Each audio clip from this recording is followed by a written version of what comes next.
Real Valladolid Club de Fútbol, S.A.D, or simply Real Valladolid or Valladolid, is a Spanish professional football club based in Valladolid from where the nickname Pucela, also the nickname of the city, is derived. The club colors are violet and white, used on the kit and stripes from its foundation on 20 June 1928. The team plays in the Segunda División, holding home games at the Estadio José Zorrilla, which seats 27,846 spectators. Valladolid's honors include a single trophy of great relevance, the defunct Copa de la Liga 1983-84. It has been runner-up in the Copa del Rey on 2 occasions and has participated in 2 editions of the UEFA Cup and also 1 edition of the UEFA Cup Winners' Cup. The team subsidiary, the Real Valladolid B, currently play in the Segunda División B.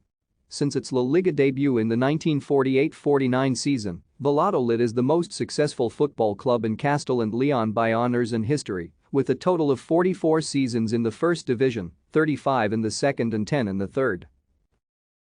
Thank you for watching. Like and subscribe if you would like to view more of our videos. Have a nice day.